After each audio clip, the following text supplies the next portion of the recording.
और बिस्मिल्लाहिर्रहमानिर्रहीम नाज़रीन, एक नई वीडियो के साथ हाज़िर खिदमत और उम्मीद करता हूँ आप मेरी इस वीडियो को इसी तरह पसंद करेंगे, शेयर करेंगे और कमेंट्स बॉक्स में जाके कमेंट्स करेंगे जिस तरह मेरी पिछली तमाम वीडियोस को आप लोगों ने पसंद किया और कमेंट्स बॉक्स में जाके कमेंट्स किए। नए आने वाले के लिए खुशामदीन, वेलकम और साथ रिक्वेस्ट, मेरे चैनल को सब्सक्राइब करें, बेल आइकन को टच करें, ऑल को टच करें ताकि मेरी तमाम वीडियोस का नोटिफिकेशन बआसानी आप लोगों तक पहुंच सके और आप मेरे वीडियो से मुस्तफ़ीद हो सकें। साथ रिक्वेस्ट कि कमेंट्स बॉक्स में जाके ज़रूर कमेंट्स करें और तनकीद जितनी चाहें, लेकिन तनकीद बराए असलाह होनी चाहिए, खुल के करें और मुझ में जितनी खामी है आप खुल के खुदारा कमेंट्स बॉक्स में बयान करें। मैं कोशिश करता हूं उनको फॉलो करने की। मुझे भी पता है मेरे में अभी भी बहुत सी खामियां हैं, लेकिन इंशाल्लाह ये साथ साथ वक्त के ये दूर हो जाएंगी। या आप भाइयों का, आप दोस्तों का, आप बच्चों का साथ रहा था।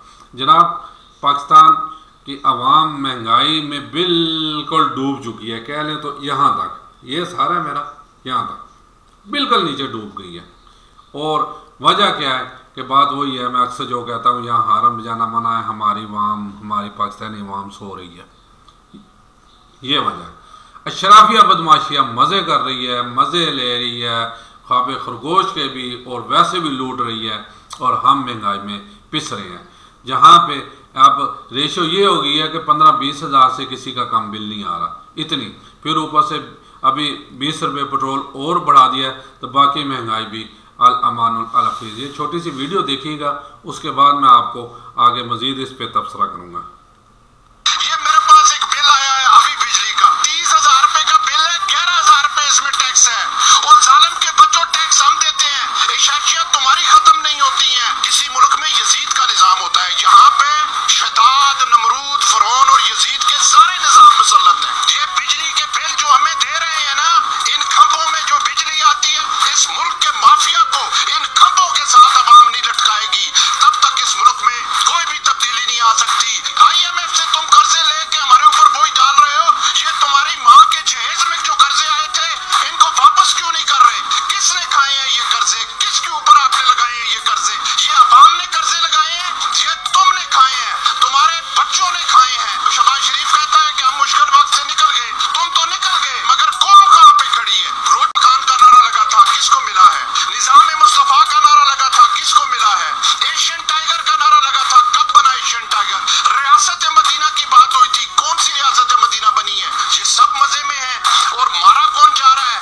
एक आम आदमी। और आम आदमी का कसूर क्या है कि जहां भी ये डुगडुगी बजाएंगे, आम आदमी वहां पे नाचता हुआ चला जाएगा। तो मरियम को देखें आप, आजकल उसका पता ही नहीं है। वो कहती थी जब पेट्रोल महंगा हो वज़ीर आज़म चोर होता है। ना तो खान साहब ने कौम को रिलीफ दिया, ना इन्होंने दिया। यार इस तरह करो, हमारे घरों पे बम मारो, बजाय इसके रोज रोज के मरने के एक ही दफा हम मर जाएं। वैसे भी हम मुर्दा कौम है। मेरे पाकिस्तानियों, आने वाले दिन बहुत सख्त है, बहुत सख्त है। अब माएँ अपनी इज्जतें बेच रही हैं, बेटियां अपनी इज्जतें बेच रही हैं, भाई अपनी इज्जतें बेच रहे हैं। जज की बीवी है, वो जज कहता है कि इसका ज़हनी तवाज़ुन ठीक नहीं। जज साहब, आपको तो मैंने कोई चोट नहीं लगी हुई देखी कि आपके सर में आपकी बीवी ने नहीं मारा। वो ज़हनी तवाज़ुन सिर्फ मुलाजमा के लिए था कि अल्लाह का ये वादा है कि मैं उस कौम की हालत नहीं बदलता जिसको ख्याल ना हो अपनी हालत बदलने का। खुदा की कसम, मुझ जैसा सफेद पोश आदमी अब घर से बाहर निकल के काबिल नहीं रहा है। काम काज ही नहीं है, आप किधर जाएं, कहाँ पे जाएं, टकरे मारे, क्या करें? कि खुदा बंदा तेरे ये सादा दिल बंदे किधर जाएं कि सुल्तानी भी अय्यारी है, दरवेशी भी अय्यारी। अस्सलाम वालेकुम। ये थे हमारे नसीर खान साहब जी। ज़ाहिर है वो भी तपे हुए हैं जिस तरह हर अवाम, लेकिन बोलता कोई नहीं है, ज़्यादातर चुप। बस घर में ज़्यादातर अपनी बीवी पे गुस्सा निकाल रही है। अब हर घर की यही हालत है, क्योंकि चोरों डाकुओं के हाथ हुकूमत आई हुई है। अब देखें, जो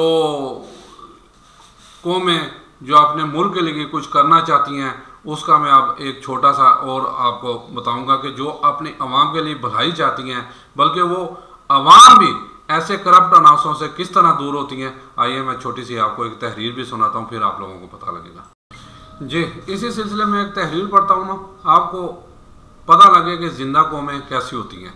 ये देखिएगा, एक मेरे पास एक मेरे दोस्त ने भेजी है कि डेनमार्क में 16 अप्रैल 2023 को एक 13 साल की बच्ची फिलिपा, जो घर से अखबार पढ़ने के काम पर गई, वापसी पर गायब हो गई। ये पहला केस था, सारा डेनमार्क शॉक्ड था।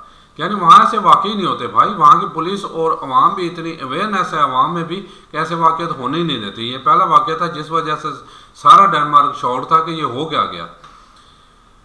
पुलिस उसे ढूंढ रही थी, सिर्फ 27 घंटे में पुलिस ने मुजरम पकड़ लिया। ट्विटर पर यह टॉप ट्रेंड बन गया। अदालत ने मुजरम का नाम और तस्वीर छापने से मना किया, मगर लोगों ने सोशल मीडिया पर नाम डाल दिया। इसके फेसबुक और सोशल मीडिया फ्रेंड्स और फॉलोअर्स ने इसे फौरी अनफ्रेंड कर दिया। बचपन के दोस्तों ने ऐलान किया, हम इससे अब कभी नहीं मिलेंगे। फैमिली ने लातल्लुकी का ऐलान किया और सारा डेनमार्क बच्ची के साथ खड़ा हो गया। जिंदा मुआशरे यूँ बच्चों के साथ जुल्म पर उनके साथ खड़े होते हैं, जबकि हमारे यहाँ एक 13 साल की बच्ची का सर और बाजू टुकड़े टुकड़े कर दिया, मगर सारे अदालतें मुजरमों को बचाने खड़ी हो गई। जनाब ये देखें, बिल्कुल ये हकीकत बात है कि ज़ाहिर है भी इतनी ज़्यादती और इतनी जुल्म के बाद भी उसे ज़मानत मिल जाना जज की बीवी को, तो ये अंधेर नगरी है। और फिर अब कई सहाफ़ी में मैं देख रहा हूँ ये उसने कहा, मैं देख रहा था भाई तुमने उसका इंटरव्यू क्यों लिया। और फिर यानी ये होता है राह को हमवार करना। ये मैं समझता हूँ ये राह को हमवार करना कि लोगों में हाँ भी वो भी तो गलत हो सकते हैं। अब रिपोर्टें सारी उनके अगेंस्ट हैं, जो डॉक्टर ने जो उनके टेस्ट लिए और इंजरीज का कहा जी ये आजकल का नहीं है बल्कि ये 4-5 माह पुरानी है। फिर अब कोई चार अब मुझे पहले ही पता था ये होना, अब शुरू कर दिया जी इसका दिमागी तवाज़ुन ख़राब। भाई दिमागी तवाज़ुन ख़राब था तो जज की बीवी को पालखाने जमा कराओ, घर में क्यों रखा हुआ है।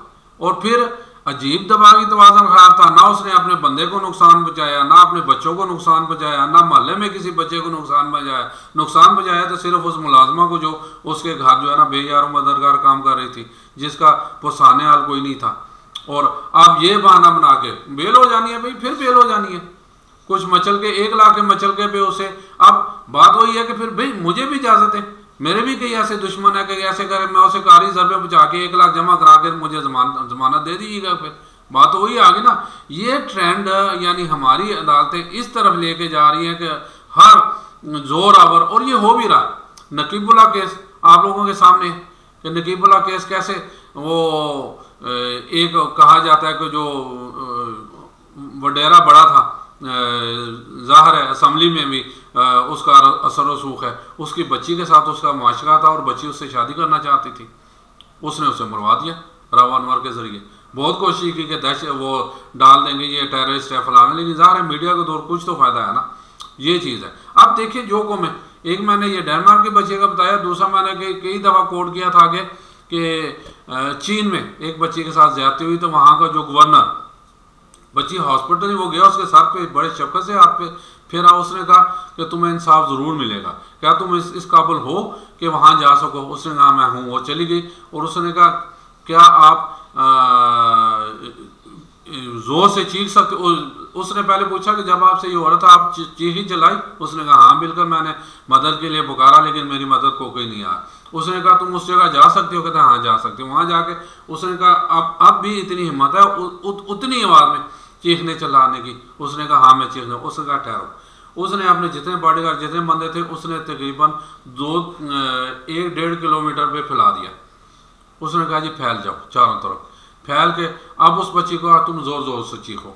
ज़ोर ज़ोर से चीखी तो उसने अपने बंदे बुला लिए। ज़ाहिर है मोबाइल का दौर है, मोबाइल पर उसने कहा आ जाओ जी आगे। उसने कहा जी हाँ आप लोगों तक बच्ची की आवाज़ पहुंची। कहता हाँ जी पहुंची। तो कहता है आप इस एरिया में जितने बंदे हैं घरों से निकाल लाओ, जितने मर्द, औरतें नहीं मर्द निकाल के लाए। उन्होंने कहा जी आप लोगों के पास 40 मिनट है, या उस बंदे का नाम दे दो, क्योंकि पता तो लग जाता है ना, हर किसी न किसी ने तो देखा होता है। दे दो, नहीं अपने स्क्वाड को कहा, अपने जबाड़ के सबको गोली मार दो कि ये इतने बेहिस हैं कि एक बच्ची के साथ ज्यादती हो रही थी, इन्होंने जो है ना कोई नहीं मदद की। जनाब आधे घंटे में वो बंदा ट्रेस हो गया था। और फिर आगे देखें, यहाँ तो एक बंदा ट्रेस भी हो जाए तो सेशन कोर्ट से हमारा शुरू होता है और सुप्रीम कोर्ट तक वो चाहे बंदा वैसे ही तभी मौत मिल जाए वरना आगे से बेल हो जाती है। मिसाल वो शाहजेब के कत्ल केस का जो है देखें, सुप्रीम सेशन कोर्ट ने अगर सजाए मौत दी तो हाई कोर्ट में वो जाके उम्र का आदमी बदल गई और सुप्रीम कोर्ट में वैसे हो जा पाया तू जा, तू वडेरे का बंदा है, कोई गरीब थोड़ी है तेनों टंग दी है। मिसाल वो इस्लामाबाद फैसल मस्जिद के पास रेडी बांध, उसे 3 माह की कैद और 5 लाख जुर्माना, क्योंकि वो अपने बच्चों 4-5 बच्चे, 5 बच्चों में 4-5 बच्चे उसके हैं, वो पेट पा रहा था। उन्हें कहा तू होंदा कि तो टाइम दी आसानी ना रोटी खाने लगा, क्योंकि ज़ाहिर वो लोग आते जाते उसे ले ले तो ज़रा आसानी से वो बच्चों का इलाज भी करा रहा था सारा कुछ। तो उसने तू होंदा कौन है कीड़े मकोड़िया, तू ऐसा आसानी नाल कमाने लगा, चल अंदर। तो मुड़ गया थे रेडी ना लाई। ये होता है हमारे पाकिस्तान में जनाब। इस निज़ाम को चेंज करना पड़ेगा जनाब, इस निज़ाम को। और इस निज़ाम को चेंज सिर्फ मैं और आप लोग कर सकते हैं। शराफी बदमाशी का वो तो यहाँ छुट्टियाँ गुजारने आते हैं। किधर है आप जरदारी, किधर है हमारे जर्नैल, किधर है हमारे कई बीच में जो दूसरे ब्यूरोक्रेट और सियासतदान जो एक्टिव नहीं है, वो सारे बाहर बैठे हुए हैं जनाब। वहाँ छुट्टियाँ गुजारने आते हैं, यहाँ आके हमारे पे हुक्म चलाने आते हैं। असल में चीज़ ये है कि जब तक हमें अवेयरनेस नहीं होगी, जब तक हमें देखिए दूसरी कौमों ने, और फिर एक और चीज़, दूसरी कौमों ने अपने माशरे जो तरक्की के लिए सबसे पहले क्या किया, 2 साल का पीरियड जो है ना स्कूलों में सिर्फ जो है ना लाइफ स्किल्स सिखाई जाती हैं कि कैसे बैठना है, कैसे उठना है, कैसे बात करनी है, कैसे ज़िंदगी गुजारनी है। आपने बच्चों को तरबियत दी जाए। यहाँ भी प्ले ग्रुप है, लेकिन पैसा कमाने के लिए, सिर्फ पैसा कमाने को। कोई बच्चों को वहाँ नहीं सिखाया जाता कुछ। ये तो मैंने अपनी आंखों से देखा स्कूलों में जाके। यहाँ भी प्ले ग्रुप है, चले लाइफ स्किल का प्ले ग्रुप में कर लें, बच्चे को दाखिल होता है। इनके पास में हो तो ये कि जी मानो लिया हुआ थी मटरनिटी होम असी बना दें, इतने बच्चा जमे घर चली जाए तो 3 बजे असी बच्चा घर लिया वहाँ, क्योंकि सारा 24 घंटे तो नहीं रखते ना उन्होंने। बल्कि छोटे बच्चे का तो वैसे ही 2 से 3 घंटे का काम होता है। 2 से 3 घंटे हम सामेंगे, लाखों रुपया हमें दे दो, फिर जब तुम जानो तुम्हारा बच्चा जाने। हमारे बच्चे स्कूलों में जाके बिगड़ रहे हैं, हमारे बच्चे स्कूलों में जाके बिगड़ रहे हैं। यकीन माने स्कूल में जाके वो डकैत बन रहे हैं, वो चोर बन रहे हैं, वो झूठ बोलने के आदी बन रहे हैं। असल में चीज़ ये है कि हम बच्चों के ये बना रहे हैं, हम बड़ों का भी कसूर है। क्यों नहीं जाके हम स्कूलों के हालात बदलते, क्यों नहीं हम खुद कोशिश करते कि ऐसा निज़ाम लेके आएँ जिसमें हमारे सारे बच्चे मुतमिन हों। जनाब असल में बात ये है कि मेरी अवेयरनेस लोगों तक पहुंचाने की, आगे आप लोगों तक पहुंचे ना पहुंचे, खुदारा ये मैं हाथ जोड़ता हूँ, आप लोग उठ जाओ, मैं उठ जाऊँ, आप लोग उठो, ताकि फिर जाके इस निज़ाम जगह और श्रीलंका वाला आप जो है ना माहौल बना दो कि इन चोरों चकों के पहले कपड़े फाड़ो, फिर इन्हें जूतियाँ मारो। वो किसी महकमे से, किसी इदारे से हो, वो क्या कहते हैं अपना सियासतदान हो, वो ब्यूरोक्रेट हो, या किसी बड़े अदारे का बड़ा सरबराह हो, किसी को ना छोड़ो।